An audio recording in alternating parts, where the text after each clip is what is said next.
qu'on a réalisé avec Olivier Pierrigan, mon collègue, et qui n'a pas pu être là aujourd'hui. Et donc, c'est une étude qui porte sur un podcast intitulé 10 000 pas, qui est un podcast du polémiste et vidéaste français connu sous le nom Le Raptor. Et donc, selon notre étude, il y a des éléments, des discours antiféministes que son podcast contient. Tu peux d'abord cliquer et après flèche droite. Voilà. Donc, tout d'abord, je vais vous présenter rapidement le personnage du Raptor, si jamais certains d'entre vous ne le connaissent pas. Donc, il s'appelle donc Ismail Slimani et le Raptor, c'est son pseudonyme sous lequel il est connu sur YouTube. Il est un vidéaste et polémiste français. Il est né à Marseille en 1993. Il vient d'une famille algérienne kabyle. Il est à la fois aussi un coach sportif, gérant d'une entreprise des compléments alimentaires, mais il se fait connaître sur YouTube en faisant des vidéos polémiques sur l'actualité et la politique française. On peut le considérer comme faisant partie de ce qu'on appelle la fachosphère, ou aussi plus concrètement la manosphère. Il fait partie des personnalités qui sont opposées à la fluidité de genre ou à la culture woke. Donc, il utilise le lexique masculiniste, les mots comme Tchad, homme soja ou keuk, que je vais expliquer plus particulièrement plus loin dans ma présentation. Il est, donc, comme je dis, aussi un influenceur du développement personnel et il cible un public jeune et à prédominance masculine. Et il est aussi coach sportif et un modèle à suivre. Il se positionne comme un modèle à suivre et essaie de vendre ses produits aux jeunes français. Donc maintenant, je vais rapidement parler du modèle de masculinité qu'il essaie de véhiculer dans ses contenus et plus particulièrement dans son podcast. Donc, un homme idéal, selon le Raptor, serait un Tchad. Ça fait partie donc, du lexique antiféministe en ligne. Et donc, ici, vous pouvez voir les conseils qu'il faut suivre pour devenir un vrai homme. Je ne vais pas m'arrêter dessus, mais si ça vous intéresse, vous pouvez prendre une photo. Il a lancé ce podcast 10 000 pas qu'il considère donc d'un podcast le plus réel du game à écouter pendant vos 10 000 pas. Je vais essayer de lancer l'introduction pour que vous puissiez avoir un aperçu.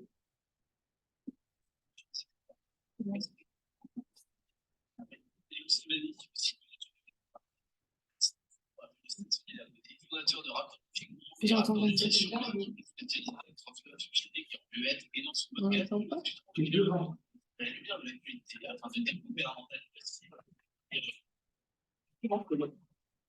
C'était là? On voulait que je sais pas.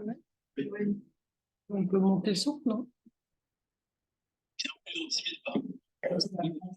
C'est là. Je m'appelle Ismail Slimani, de rappeur sur Internet. Si tu veux rappeler, c'est ton à noter. Fondateur de rappeur et rappeur de nutrition.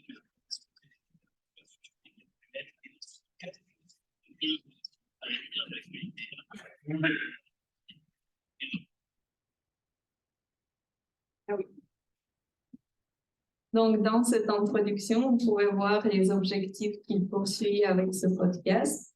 Selon notre hypothèse, c'est une philosophie qui s'inscrit dans la philosophie de la pilule rouge ou de Red Pill. C'est aussi, ça fait partie de la philosophie de alt-right américaine et fait référence au film Matrix, où le personnage principal fait face au choix entre une pilule rouge et bleue.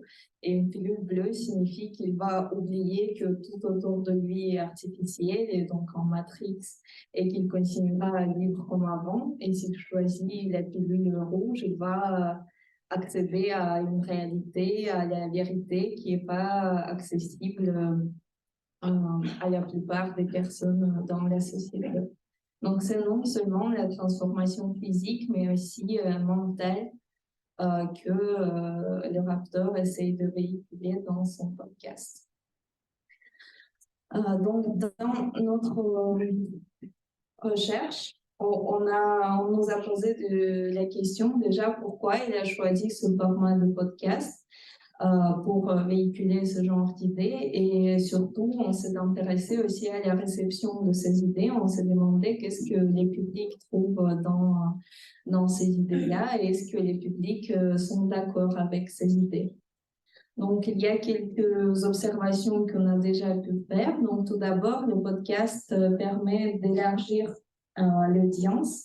Surtout qu'il faut savoir que le rappeur a été démonétisé sur YouTube suite à un scandale avec une féministe qui s'appelle Marion Seclan. Et donc, il ne pouvait plus gagner de l'argent avec ses vidéos YouTube. Donc, il était en quelque sorte forcé de trouver d'autres moyens de financer, de gagner sa vie. Ensuite, c'est beaucoup moins difficile de produire un podcast qu'une vidéo YouTube parce qu'il faut savoir que les vidéos de Raptor étaient montées de manière très développée. Il y avait beaucoup d'images, des sons, d'effets, donc ça demandait vraiment beaucoup de temps. Alors que les podcasts, il les enregistre chez lui parce que parfois, on entend même son enfant pleurer en arrière-plan. Il les enregistre en ce qu'on appelle one shot, donc il ne fait pas du tout de montage. Donc, c'est beaucoup plus facile pour lui à produire. Et du côté des publics, c'est beaucoup plus facile à consommer. Ils peuvent consommer ce podcast pendant leur balade. C'est à quoi renvoie le titre du podcast 10 000 pas. C'est donc l'idée de faire ces 10 000 pas par jour, l'activité physique. Ils peuvent aussi le faire au sport et dans les transports. Finalement, le podcast permet aussi une connectivité renforcée avec les publics. On va explorer notamment les rubriques Le Test ou Le Courrier des auditeurs, et ce qui renvoie au désir du rapteur de créer la communauté la plus déter au monde, je cite, et en même temps aussi vendre ses produits. Donc, je rappelle, il fait des programmes de perte du poids, de musculation, il fait aussi des compléments alimentaires. Donc, l'idée, c'est de promouvoir aussi ces produits en construisant cette communauté. Dans notre cadre théorique, on fait référence surtout à deux théories. Donc, tout d'abord, la théorie des comptes publics subalternes de Nancy Fraser et l'idée de la masculinité hégémonique. Je vais tout d'abord m'arrêter sur l'idée de la masculinité hégémonique. C'est donc l'idée des différents types de masculinité qui a été développée par une sociologue australienne, Raelene Connell. Et donc, la masculinité hégémonique, c'est aussi la masculinité normative, c'est donc ce qui est le plus accepté et apprécié dans la société.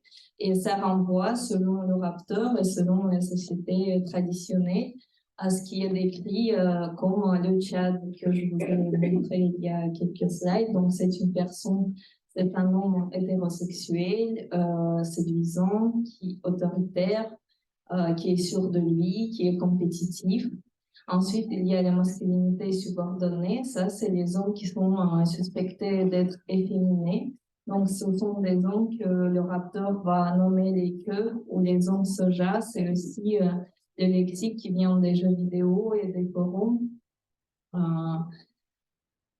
qu'il va employer. Et donc, selon lui, c'est là où on va utiliser surtout la théorie des comptes publics subalternes. Dans la société d'aujourd'hui, la masculinité hégémonique soit marginalisée, entre guillemets, ou affaiblie, et donc par la culture woke ou par la société mainstream ou sa propagande, entre guillemets. Et donc, l'objectif de son podcast, des narratifs et des idées qu'ils essayent de promouvoir, c'est de rétablir cette masculinité hégémonique qu'ils considèrent être un contre-public subalterne qui est donc dominé par cette masculinité subordonnée qui domine la société aujourd'hui, selon lui.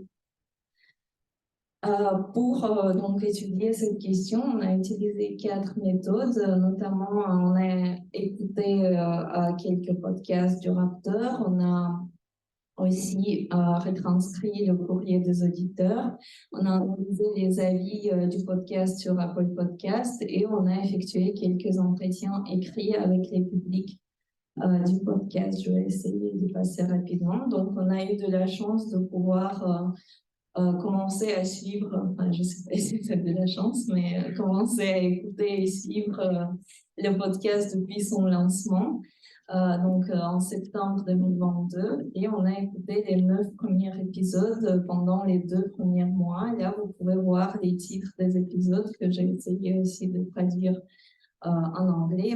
Rien qu'en lisant les titres, on comprend un peu les idées derrière ce narratif-là. Donc, il y a 5 rubriques dans chaque épisode. La semaine du Raptor, où il raconte son quotidien. L'actualité de la semaine, où il va commenter 2-3 actualités les plus polémiques, généralement. Et il y a le test, où il publie sur son compte Instagram une mise en situation et demande au public de réagir. Et ensuite, il dit comment il aurait réagi et il commente les réponses des auditeurs. Ensuite, la rubrique qui s'appelle E-Raptor, où il répond aux questions des auditeurs sur lui-même. Et finalement, la rubrique Le courrier des auditeurs, où de manière anonyme, les personnes lui posent des questions ou demandent des conseils sur leur propre vie. L'écoute du podcast nous a aussi permis d'avoir un aperçu sur ces publics. Donc, notamment, on a vu que à l'épisode 8, ils ont surpassé 1 million d'écoutes. Finalement, ils pensent cibler les publics masculins entre 17 et 26 ans, comme il l'a dit lui-même dans l'épisode 11. Pareil pour le courrier des auditeurs, ça nous a donné aussi un aperçu des données statistiques sur les personnes qui écoutent et qui demandent des conseils. Donc, l'âge ou le métier de ces personnes-là, leur lieu de résidence, le type de problème aussi avec lesquels ils vont s'adresser au Raptor pendant que les réponses du Raptor vont refléter ses points de vue. Donc, on a retranscrit les 53 questions et réponses dans les 17 épisodes de l'année 2022.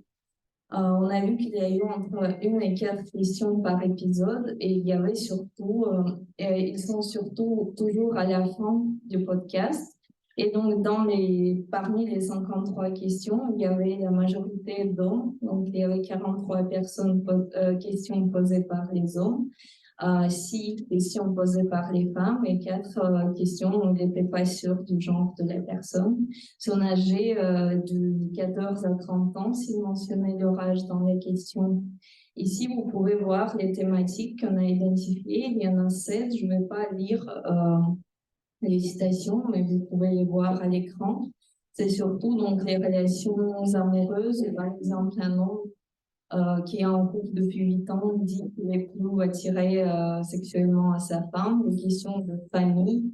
Un homme qui va avoir un enfant et qui se demande comment il va poursuivre un mode de vie sain. Le sport, jeune homme qui demande comment suivre un régime efficace. Les questions de carrière ou du développement personnel, lui ici un homme qui veut se lancer et créer sa propre entreprise. Finalement, les questions d'amitié, un homme qui a changé ses habitudes et qui se reconnaît plus dans les habitudes de ses amis, la santé mentale, ce qui est très intéressant. Il y a par exemple une personne, un homme qui dit qu'il est en dépression et qui demande un conseil du Raptor, et même la religion, où un homme qui ne croit plus en Dieu va demander au Raptor comment dire ça à sa famille. Donc on peut voir que ce sont des questions assez intimes finalement et les gens se rendent très vulnérables finalement avec le Raptor dans leurs questions. On a aussi donc analysé les avis du podcast sur Apple Podcast. On les a téléchargés à l'aide du logiciel R. Il y a eu donc plus de 3000 avis, plus de 3000 notes et 421 avis au moment de notre étude, donc à la fin de 2022. La plupart des notes sont positives. Vous pouvez voir que la note moyenne est de 4,9 sur 5. Ici, vous pouvez voir aussi les thématiques principales des rubriques, des avis. C'est donc la masculinité et l'antiféminisme, où les gens ont parlé que finalement, il y a un vrai podcast de Tchad.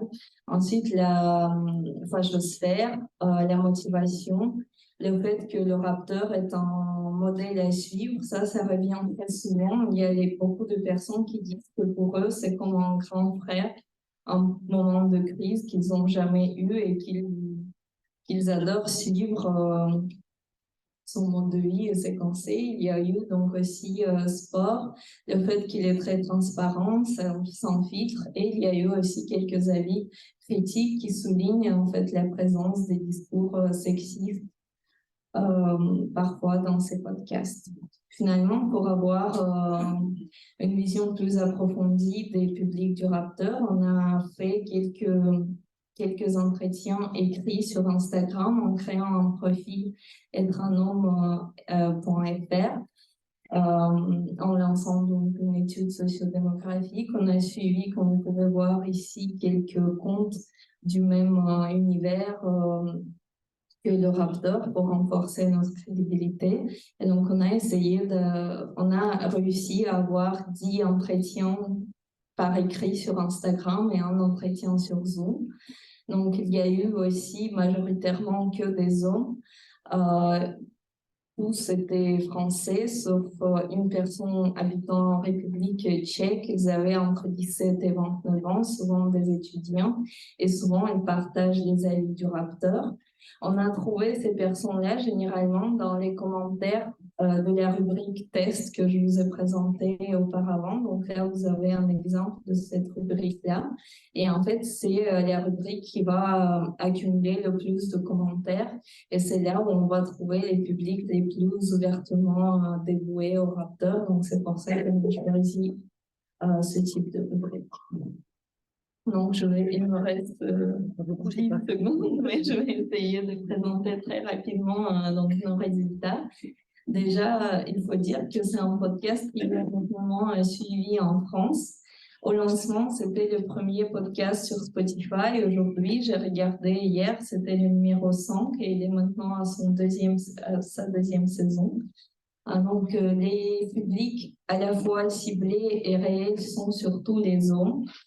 Et il s'adresse aux hommes, on le voit aussi en écoutant le podcast, c'est souvent des jeunes hommes, des étudiants pour qui c'est un modèle à suivre, un grand frère qui a un mode de vie sain et un mental d'acier, si on cite l'introduction de son podcast.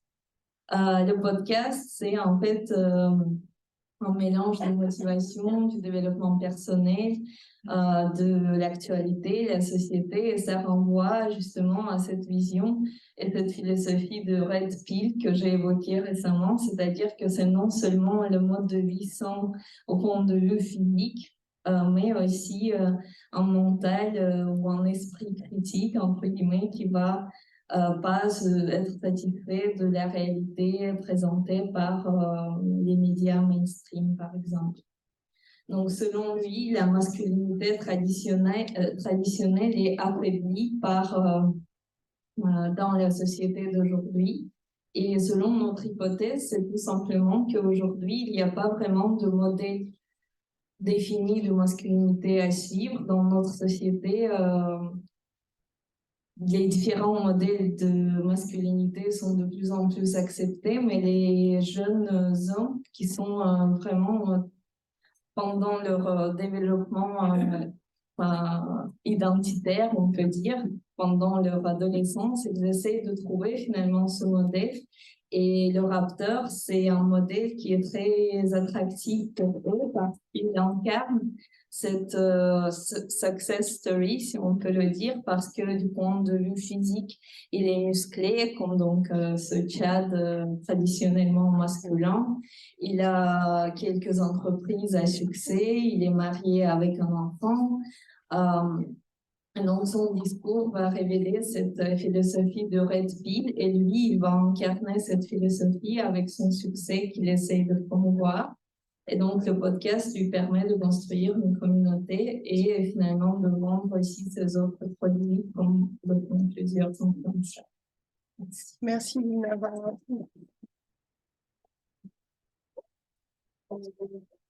J'avoue.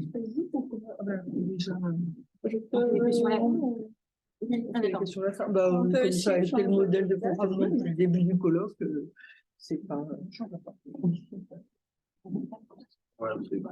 Ouais, partie du côté. Maëlle ? Oui, pardon. Je n'ai pas besoin.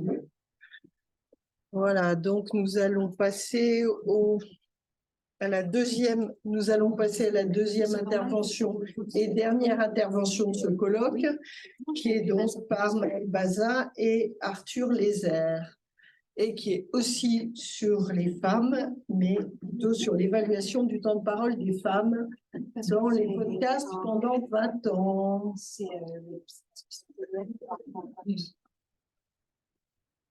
Peu importe, chacun ou donc vous partez. C'est bon. Ok. C'est moi.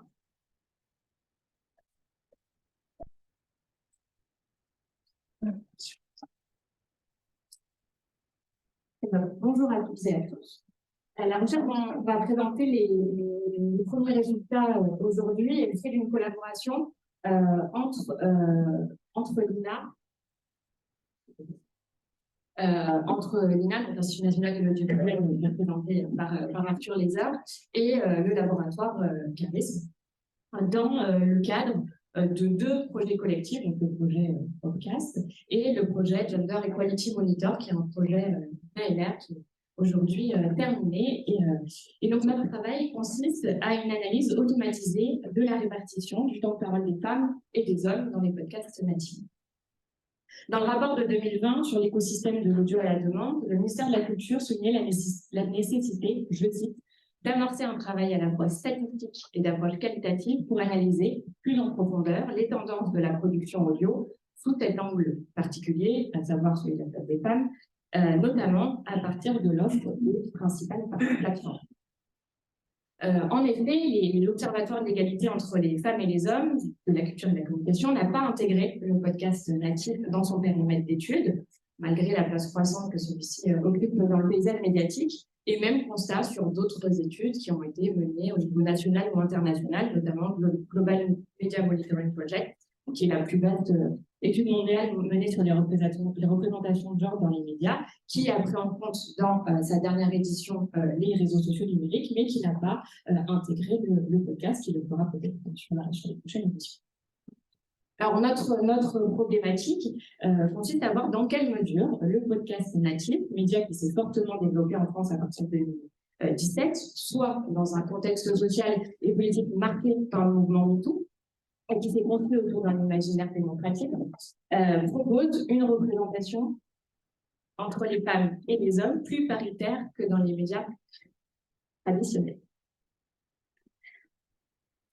Donc, après avoir présenté le corpus et la méthodologie, on reviendra sur les statistiques descriptives les plus saillantes. On dit les plus saillantes parce que nous n'avons pas terminé notre analyse. Nous avons pris beaucoup de temps pour constituer le corpus. Vous allez voir pourquoi, parce qu'il y a eu beaucoup de défis méthodologiques. Et donc, on est sur nos premières analyses statistiques.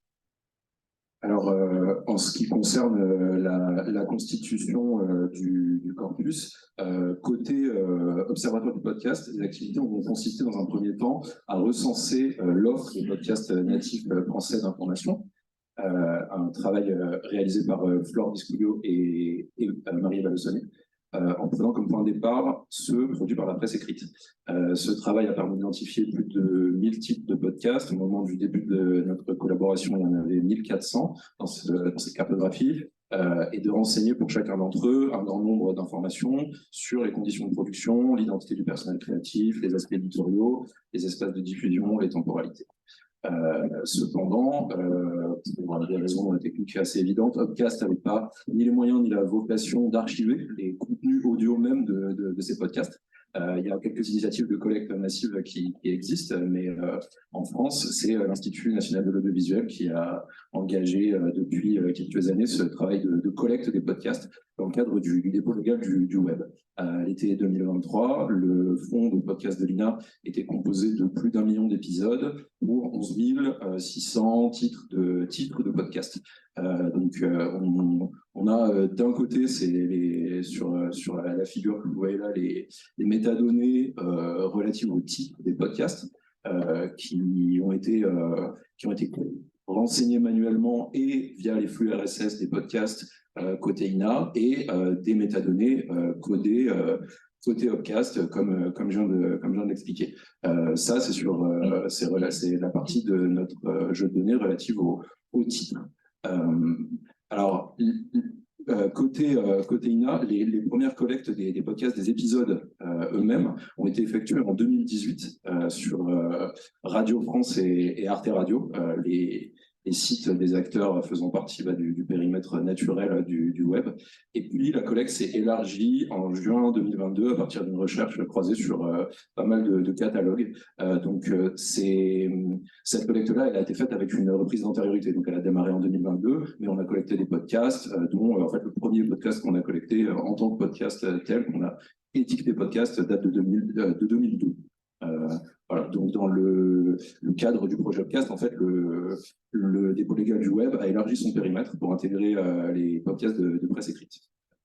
Et l'objectif initial de cette collaboration, c'était d'enrichir nos archives à l'INA en identifiant les podcasts natifs recensés par l'équipe d'Upcast qui n'auraient pas encore fait l'objet d'une collecte et inversement, identifier dans les archives INA des podcasts qui ne figuraient pas encore dans cette cartographie afin de la compléter. Donc c'est le travail qui nous a pris plus de temps, qui est encore en cours. La dernière fois qu'on avait présenté la méthode, on avait fait à peu près 80% d'alignement entre les deux patates rouges qu'on voit sur le graphique ici, dans lesquelles il y a des relations de plusieurs à plusieurs. C'est ce qui est représenté par les petites pattes multiples qu'on essaye de limiter, c'est-à-dire que ça en soi, c'est déjà représentatif de la structuration de l'offre, sachant au sens où nos logiques d'archivage présentent pour un même titre plusieurs versions qui ont été captées une fois par les différents médiums de diffusion du producteur. Ça peut être SoundCloud, ça peut être Acast, ça peut être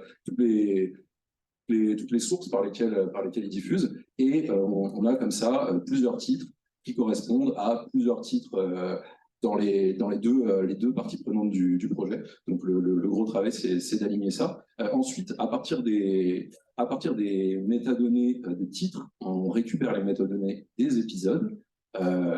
Et la partie vraiment spécifique au travail que nous avons mené, c'est de récupérer pour chaque épisode d'intérêt le flux audio, le fichier audio tout simplement, et de traiter cet audio avec un logiciel de segmentation de la parole qui calcule le temps de musique, le temps de silence et le temps de parole des hommes et des femmes. Donc ce logiciel s'appelle INA Speech Segmenter. C'est un logiciel qui a été développé à l'INA pour le besoin des études de représentativité de l'ARCOM à la radio et la télévision.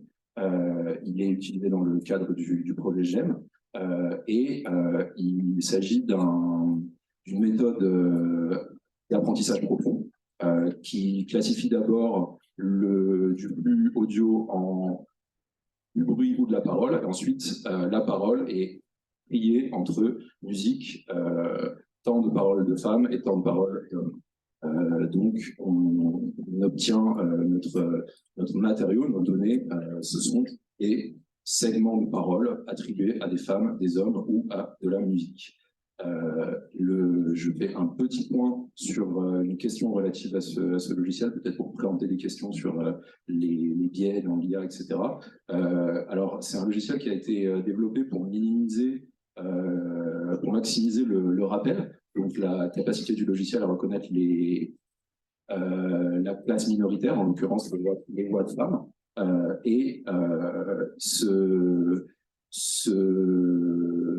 donc c'est un logiciel qui a une bonne précision. Une fois qu'il classifie de la parole, il se trompe rarement en classifiant de la parole. Il y a une propension à rater les voix de femmes, mais les voix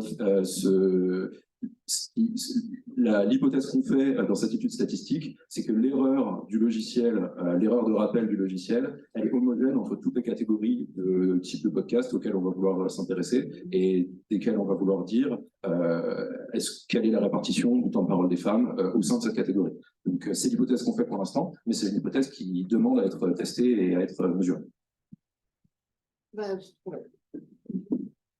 Bon, j'en viens au périmètre du corpus. Donc, on a évidemment continué en regard avec notre problématique, mais aussi avec la caractéristique des offres de podcast qui a été définie définie par les membres du DAI Web comme anarchique, je les cite.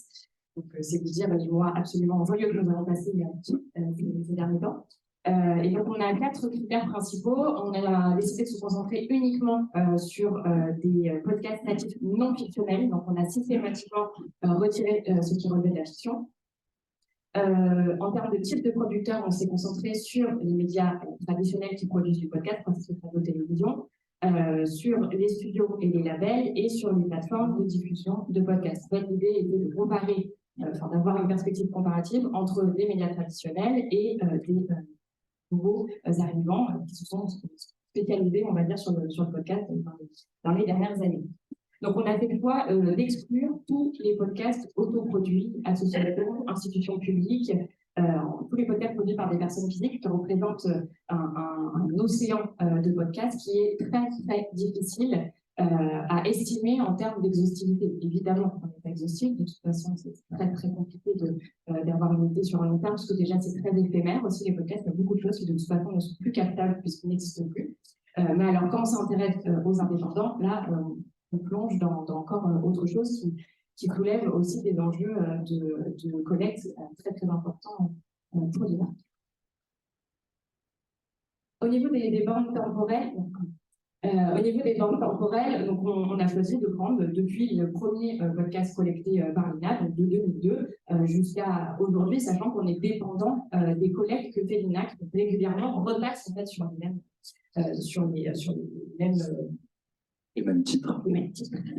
Si les épisodes sont à jour et captent les nouveaux. Et on rajoute. Et on rajoute également. Donc, on va s'arrêter au bout d'un moment, parce que sinon, on ne finirait jamais l'étude.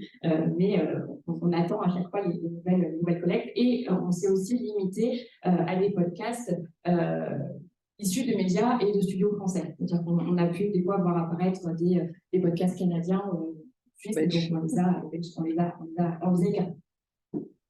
À ce jour, le corpus est composé, je dis bien à ce jour, parce qu'on n'est pas encore sur le volume total, de 867 titres de podcasts, avec la distribution suivante. On espère que le graphique est lisible. Comme vous pouvez le voir, il y a une répartition relativement équilibrée sur l'ensemble des types de producteurs, même s'il se dégage évidemment de très grandes tendances. Donc, si on réunit l'ensemble de la presse papier, on a 372 titres de podcasts produits par la presse papier, qui incluent la presse quotidienne nationale et régionale, la presse quotidienne nationale, les magazines, la presse gratuite. 113 titres de podcasts qui sont produits par 21 pure players, comme Slate, Mediapart et d'autres. 92 titres de podcasts pour la radio, avec 7 stations publiques et 4 stations privées. On en parlera en conclusion, mais nous n'avons pas Arte Radio pour le moment.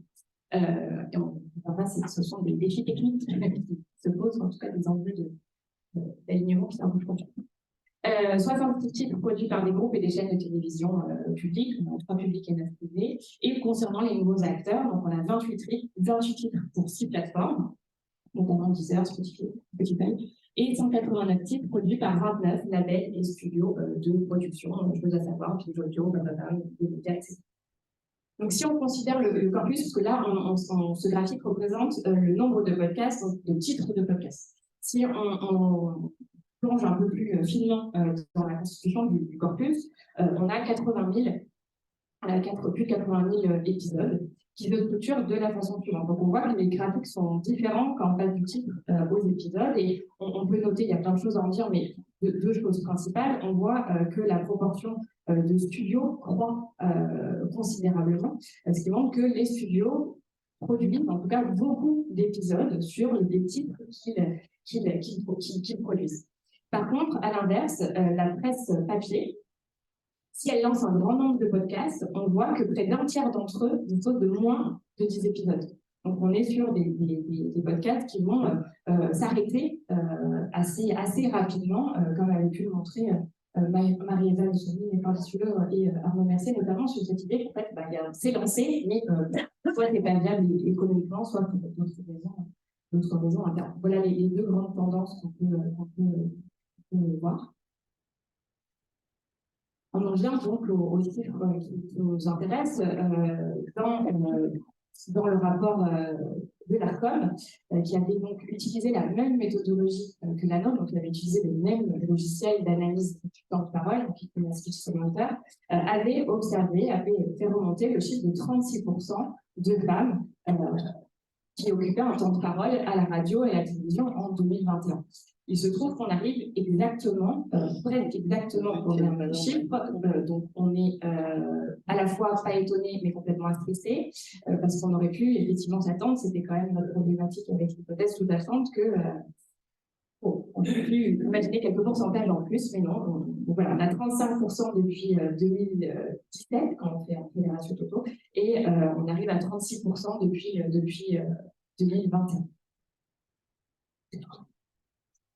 Alors, moi, je commente cette figure qui a peut-être l'air compliquée, mais c'est exactement c'est comment on est arrivé au chiffre que Maëlle vient de présenter de 36%. Là, c'est le même calcul qu'on refait tous les ans depuis 2008. Alors, c'est vrai que notre corpus démarre en 2002.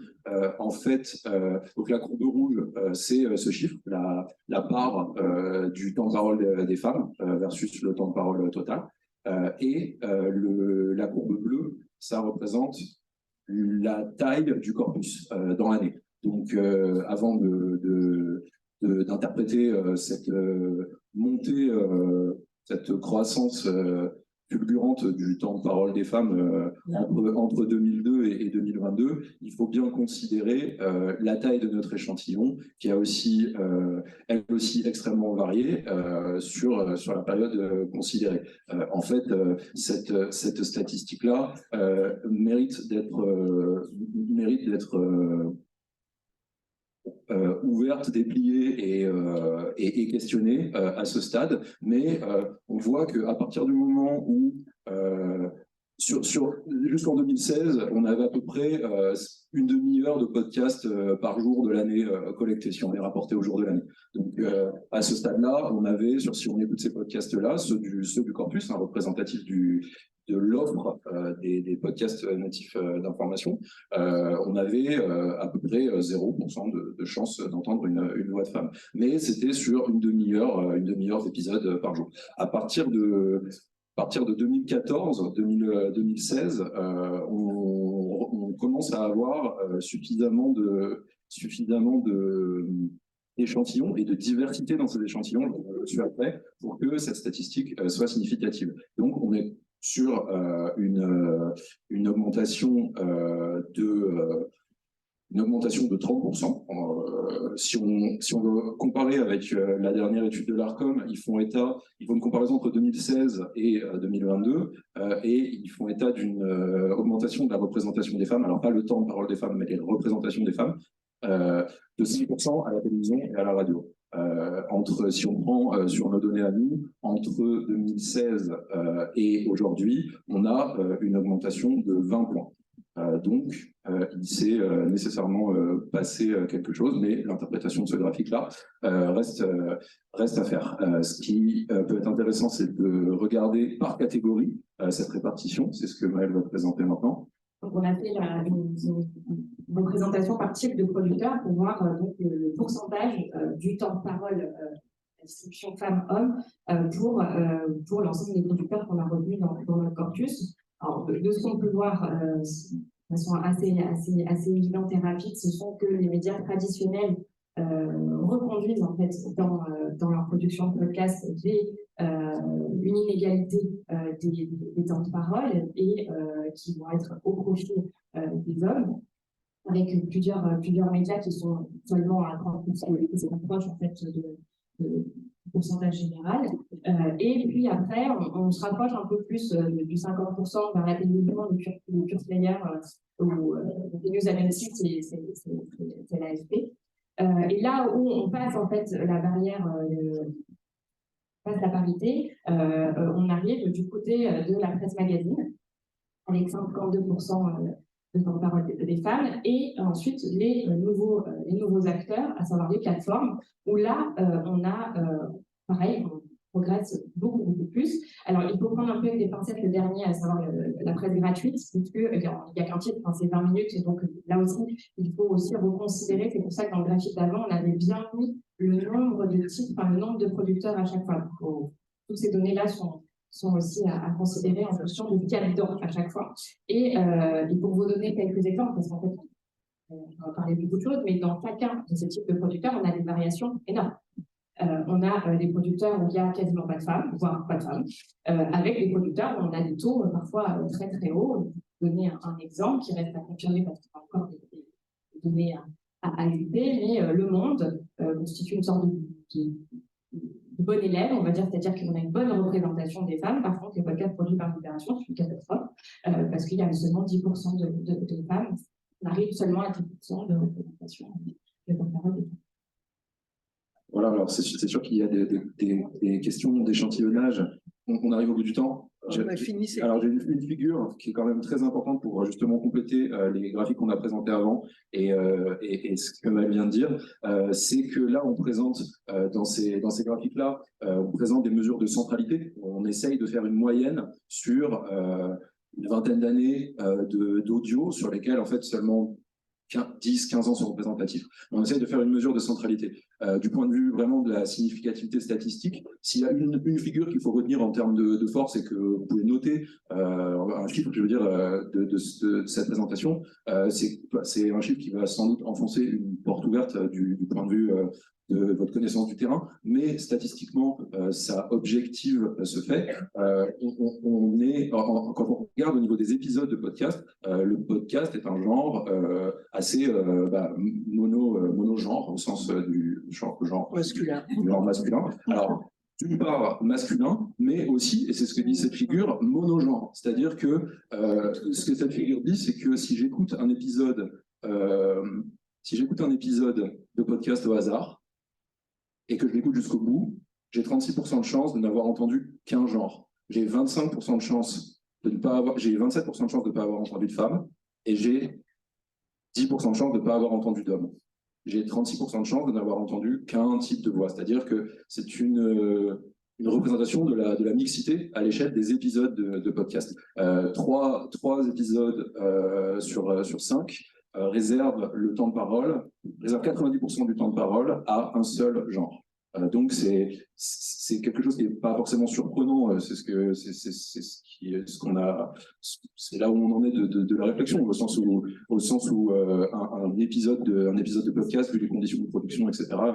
C'est pas nécessairement mixte, mais ceci, c'est une mesure de cette non-mixité. Donc, non seulement il y a une domination de la parole masculine, et il y a aussi une répartition inégale de cette domination au niveau de l'échantillon. Cette domination est distribuée de façon bimodale. C'est ce que montre ce graphique. Voilà. Et il y a deux mots de conclusion. Et pour conclure, donc sur les 25 000 heures que représente le corpus, donc c'est, si on devait écouter tout à coup ce qu'on a fait, évidemment, c'est 2 ans et 10 mois d'écoute. On a pu voir donc que il y a un lien avec, on retrouve en fait les résultats qui avaient été observés dans des études récentes menées sur la place des femmes dans les médias, à la radio, à la télévision et à la presse. Mais il y a quand même des choses à observer, c'est qu'on observe une reconduction de certaines logiques professionnelles qui seraient évidemment à étayer avec des enquêtes de terrain, mais qui viendrait aussi être nuancé par les nouveaux acteurs. On a bien vu que là, sur la répartition, c'est que les plateformes tendent en fait à donner un espace de parole plus important aux femmes, et ce serait à creuser notamment sur des lignes éditoriales de certains studios qui ont construit leur ligne éditoriale justement sur des podcasteuses et qui donc vendent en fait leur offre sous cette étiquette marketing. Mais là aussi, on a des écarts extrêmement forts. Par exemple, Studio de Minuit, on arrive à une statistique de 89% de temps de parole d'hommes, alors que sur Louis Média, on a 21% de parole d'hommes. Donc, on a plein d'autres variables sur lesquelles on travaille, mais on n'a pas eu l'occasion de vous présenter aujourd'hui. On va travailler aussi sur les catégories, donc c'est-à-dire les thématiques. Qu'est-ce qui se passe si on regarde la rubrique sport ou la rubrique politique ou la rubrique santé, donc voir aussi la répartition du temps de parole en fonction des catégories, en fonction du genre de l'host aussi. Donc, ça rejoint des communications de ce matin, de voir si c'est une femme ou un homme qui fait le lead dans le podcast. Est-ce que ça a une influence sur les personnes qui de la parole, mais aussi des questions de format. Est-ce qu'on est sur du récit, du documentaire, de l'interview? Qu'est-ce qui se passe aussi au niveau de la répartition? Des questions d'audience, on voulait en parler, mais aussi de voir là, quels sont les... Enfin, si on prend le top 20, le top 50, le top 100, donc notamment en se basant sur le résultat de la CPF, qu'est-ce qu'on voit en fait? C'est quoi les podcasts avec des grosses audiences? Quelles sont les répartitions de temps de parole? Et enfin, j'en ai parlé un petit peu, mais la question de la promesse éditoriale, et notamment la question d'aller voir des médias qui ont signé des chartes, qui ont pris des engagements, notamment de parité au sein de leur production médiatique, et de voir dans quelle mesure il y a une adéquation ou un écart entre leur production journalistique de podcast et leur engagement politique.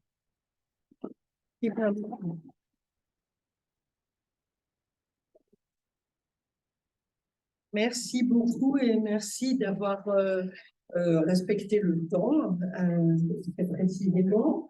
Donc, on va maintenant passer aux questions.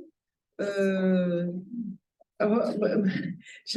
j'avais une question, enfin, j'avais des questions pour tout le monde. Alors, juste pour lancer la chose, à Gulzara, la question que je me pose, c'est vraiment Raptor sur le podcast, qu'est-ce que ça nous apporte par rapport au fait, enfin, quel est l'impact du format médiatique? Alors, vous avez donné des explications sur le fait que c'était plus facile à consommer que YouTube. Je pense que c'est difficile à apprécier, c'est pas le même mode de consommation. Est-ce que c'est plus facile ou plus difficile? Je ne sais pas. C'est moins cher. Je pense que vous n'avez pas interviewé Raptor. Et le fait qu'il y ait un enfant qui pleure, ça prouve pas tout à fait qu'il le fait à l'économie et de manière non professionnelle. Je pense qu'il y a aussi une façon d'essayer de s'inscrire dans son environnement familier, qui a un message envoyé et qui fait que au contraire pincer son gamin pour que on entende bien qu'il est là. Bon, je ne connais pas, hein.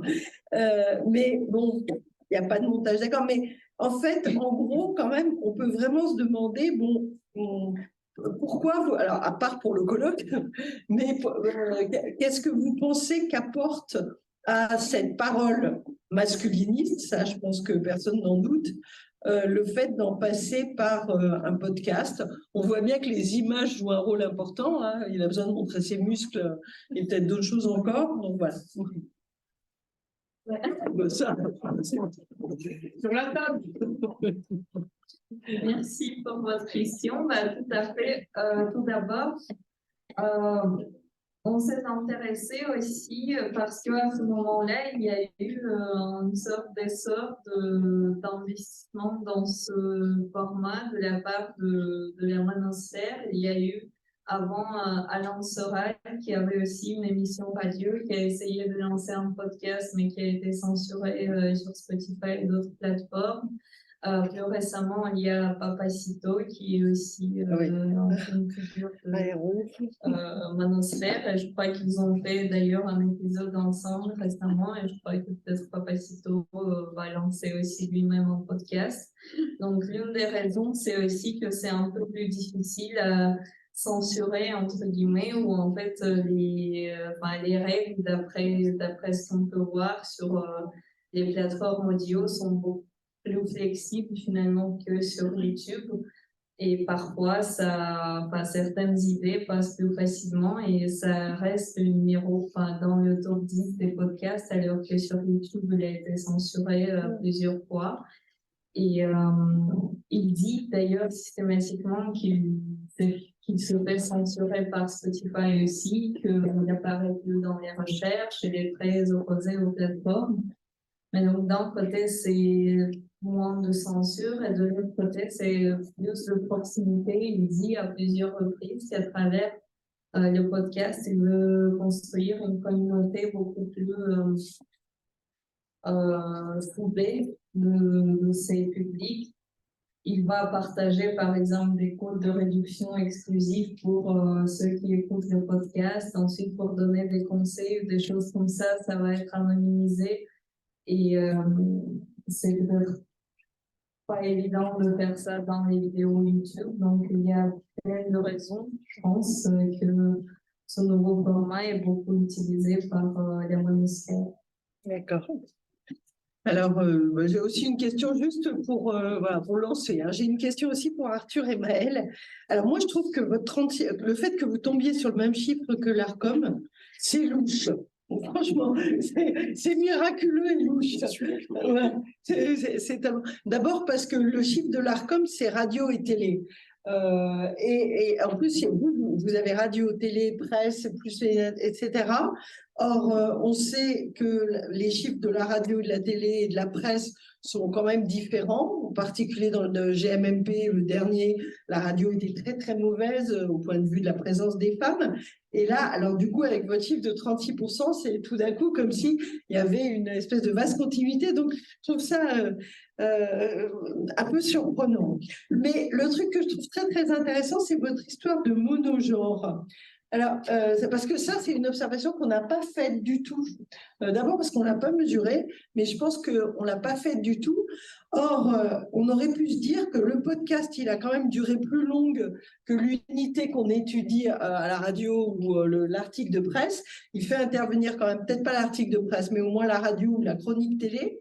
Donc là, on a des chroniques très, très longues.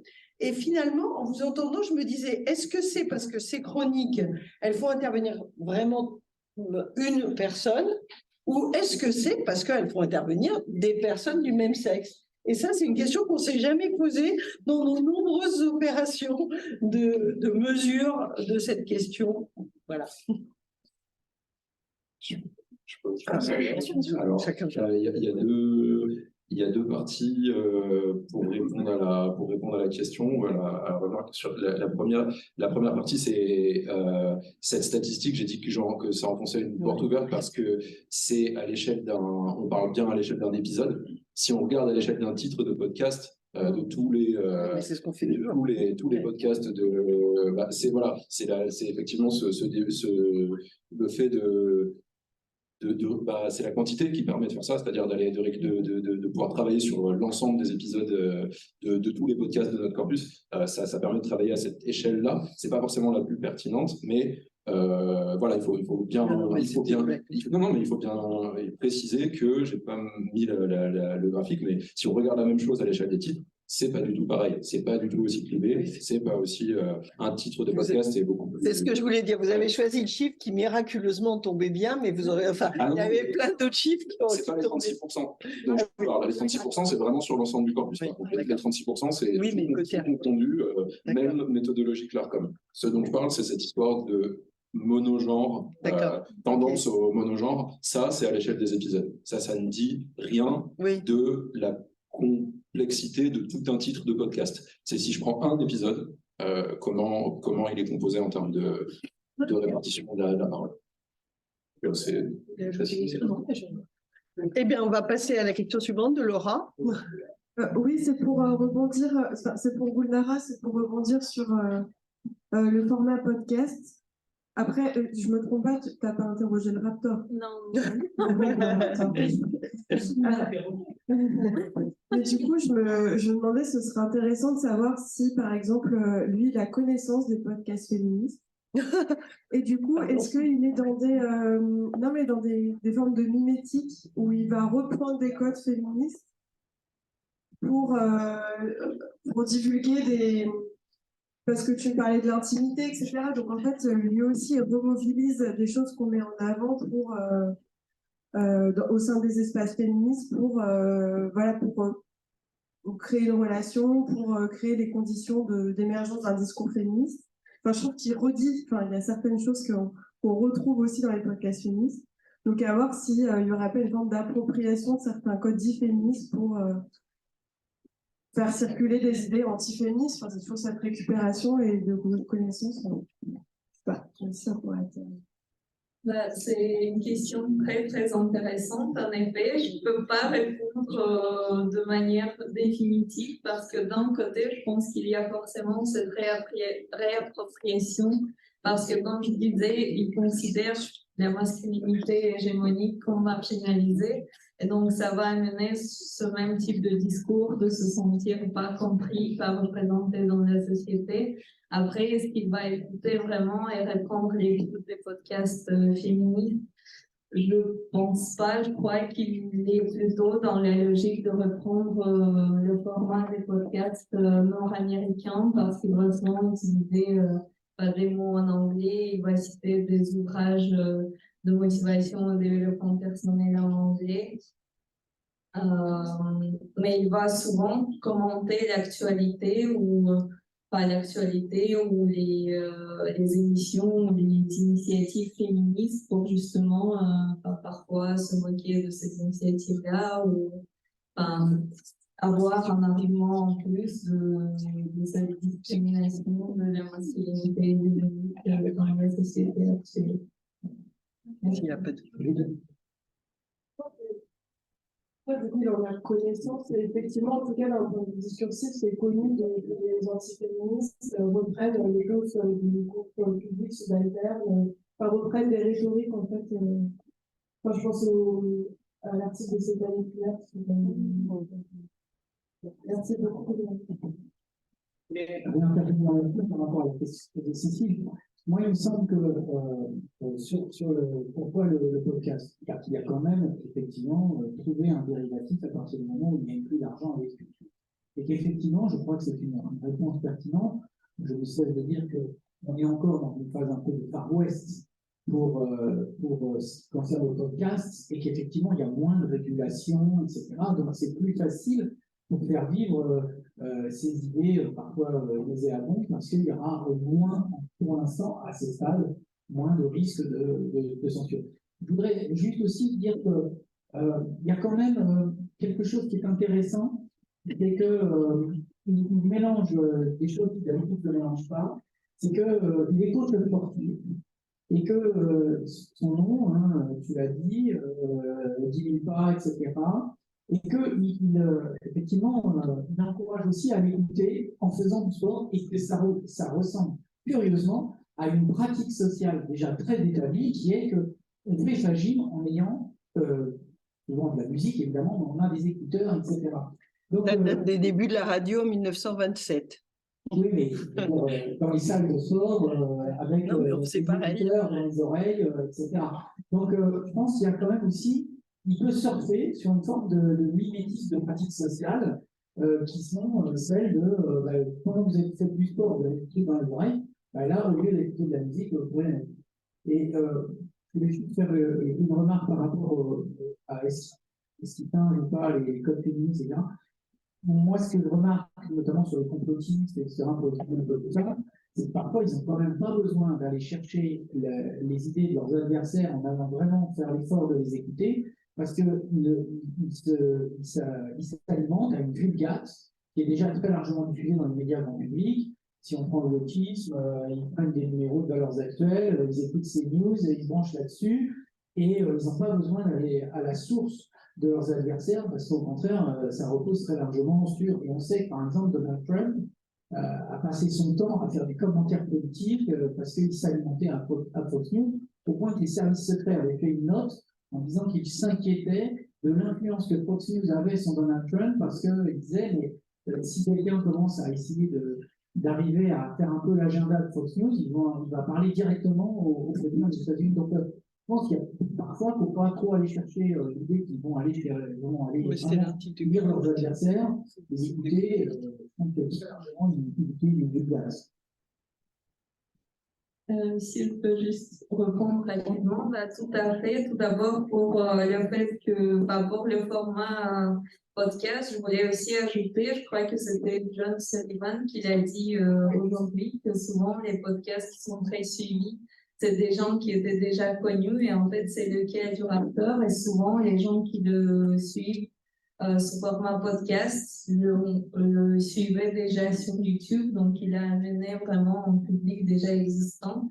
Et c'est juste en fait la manière de diversifier les plateformes dans un environnement compétitif et souvent censuré, etc.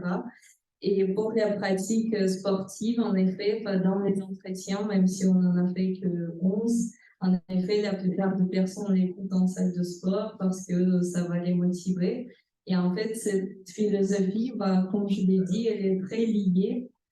Enfin, il y a un lien entre le physique et le mental. Il y en avait un enquêté qui nous a parlé de la virilité animale et mentale. Et donc, pour eux, c'est vraiment, il y a deux côtés de cette virilité. D'un côté, on est musclé, on va faire du sport. Et de l'autre côté, on n'accepte pas la société et les amis mainstream. On va aller plus loin, on va prendre la règle un peu Phébé? Du coup, bah, merci pour vos présentations. Je vais encore poser une question. Juste pour dire que le sujet du Raptor, il a quand même beaucoup percé en faisant des réactions à des vidéos, des paroles féministes. Il connaît, en fait, il avait sa rubrique. Qu'est-ce que c'est que cette merde? Ça s'appelle Expliquez-moi cette merde. Et du coup, il réagissait à des contenus féministes. Je pense que, pas s'il est connu dans quelque chose, mais en tout cas, il a percé en y réagissant. Et je me demandais justement, sur ces travaux sur les contenus anti-féministes de type podcast, quelle est la frontière aussi avec les contenus plutôt de type Twitch, stream? En fait, j'ai l'impression qu'il y a aussi beaucoup d'anti-féministes qui font des podcasts sur Twitch ou en direct, avec des commentaires en direct comme sur la plateforme Twitch pour les transformer en format plus qui va être présent sur YouTube, qui va être présent juste à l'écoute. Et quelle est la frontière un peu entre ces deux formats? Est-ce que toi, tu observes une différence entre le podcast du Raptor et des contenus plutôt issus de Twitch, qui est un peu la plateforme en tout cas du milieu du gaming, qui est très proche des milieux antiféministes aussi. Merci beaucoup pour cette question. Je n'ai pas vraiment exploré cette question. Tout ce que je peux dire, de ma connaissance, Raptor n'est pas présent sur Twitch. Il a vraiment fait ce choix de se concentrer sur les podcasts. C'est peut-être lié au fait qu'il s'éloigne beaucoup de cet univers du gaming aussi, parce que pour lui, justement, les gamers, ça va être les fameux home soja. Et que du coup, lui, il était comme ça avant, il était beaucoup dans les jeux vidéo. Certaines vidéos qu'il a fait, c'était sur les jeux vidéo. Et que maintenant, il est vraiment dans cette optique de la musculation, du sport. Et donc, c'est peut-être pour ça qu'il doit s'éloigner de ce type de plateforme. Mais c'est juste une hypothèse, je n'ai pas vraiment exploré les questions. Oui, juste une réflexion. Je me demande au final si le terme de hégémonique est le plus approprié finalement pour une masculinité plutôt minoritaire. C'est un retournement. Voilà, donc je me demande s'il ne faudrait pas un autre terme pour désigner ce que représente Raptor. La masculinité hégémonique, celle qui est la plus répandue, la plus dominante, et probablement pas la sienne. Ou alors il faut ouvrir le débat. Et là, ça serait intéressant. Et puis sur le deuxième exposé, j'imagine que vous n'avez pas encore les résultats sur la différence entre le podcast natif et le podcast radio, qui nous permettrait de voir la répartition stable. Et alors, si j'ai bien compris votre schéma avec la courbe, en fait, c'est qu'il y a un rattrapage, c'est ça, ça monte d'un coup, donc c'est un rattrapage de la parole féminine dans le podcast, et qui atteint une sorte d'asymptote, en fait. Les 30%, c'est une asymptote, c'est vraiment marquable. C'est exactement ça. Oui. Je peux répondre rapidement qu'en effet, c'est une catégorisation qui a un peu mal vieilli, on peut le dire, parce que la masculinité hégémonique, c'est donc la masculinité normative, la plus acceptée selon la sociologue que j'ai citée. Mais en effet, dans la société d'aujourd'hui, on ne peut pas vraiment dire que c'est le type de masculinité le plus accepté. Et puis, selon le Raptor et la manosphère, c'est justement l'homme déconstruit, entre guillemets, qui va être un représentant de la masculinité hégémonique d'aujourd'hui. Donc, en effet, il y a un enjeu là-dessus. On a volontairement en fait exclu le flux, enfin, les podcasts de flux, donc qui sont des podcasts qui n'ont pas, enfin, qui ont été produits pour une grille de programme et qui ensuite ont été mis en ligne. On a les chiffres. Parce que déjà on a les chiffres en fait pour la radio. Alors après je dis on a exclu, c'est un peu plus compliqué que ça. C'est que des fois c'est très difficile de déterminer ce qui est du flux ou pas du flux. Et à la journée d'études podcast, on voit bien aussi que il y a des choses qui sont diffusées en natif qui passent après en flux. Et donc voilà, donc ça complexifie, mais en tout cas, on était parti du principe qu'on s'intéressait justement à des productions natives. Mais en fait, il y a toute une série de choix qui sont compliqués, hein, où il fallait de toute façon déterminer. Il y avait cette question du natif, pas natif, puis il y a aussi la question du podcast d'information. C'est-à-dire, qu'est-ce qu'on va considérer comme un podcast d'information? Bon, les documentaires, ça va encore, c'est à peu près sûr. Bon, maintenant, quand quelqu'un vient raconter son expérience, j'en sais rien, moi, parce qu'il s'est perdu dans la forêt, est-ce que vous le prenez ou pas? Est-ce que vous prenez transfert ou vous ne le prenez pas? Donc, il y a déjà aussi une définition qui est compliquée. Et voilà, enfin bon, j'avais une autre question, mais c'était pas ça. Bah, en fait, on a préféré parler de podcasts non fictionnels plutôt que de podcasts d'information, Oui. où elle nous paraissait plus juste par rapport à ce qu'on faisait. Enfin, en tout cas, les décisions qu'on a fait. Et du coup, c'est vrai que le chiffre, même quoi qu'il veuille dire, le chiffre, il est encore plus étonnant parce qu'on a quand même toute une série de podcasts qui ne relèvent pas des catégories traditionnelles de l'information hyper, avec une parole masculine hyper dominante, que sont la politique, l'économie, le sport. Donc, on peut penser que dans les podcasts non fictionnels, il y a une forte présence d'autres choses, enfin dans tous les cas, une plus forte présence d'autres choses. Et donc, votre résultat est d'autant plus surprenant, je trouve. Je ne le remets pas en cause, hein, je m'en surprends, je m'en étonne. Mais pas si surprenant que ça, finalement, même quand on rentre dans le détail du corpus et des équipes, de qui travaille dans les podcasts, c'est des choses qu'on a constatées au fur et à mesure du terrain. Finalement, même transfert, il y a beaucoup d'hommes qui travaillent à transfert, plus que de femmes. Mais qui parlent, parce que là, on parle des gens qui parlent. C'est 50-50, mais pas tout le temps. Ça dépend des moments, et qui parlent, je ne sais même pas si c'est 50-50. Ben ça, il faut leur demander. Et pour, voilà, alors peut-être qu'on aurait la réponse quelque part sur une ligne, mais encore une fois, on aurait une réponse sur les moyennes, on pourrait avoir une réponse sur les moyennes ou sur d'autres mesures de centralité. Moi, ce que je trouverais très intéressant et qui serait nécessaire de faire, si vous voulez faire la comparaison que vous demandez du natif versus flux, ça serait aussi justement de comparer la distribution de ces taux de parole. Est-ce que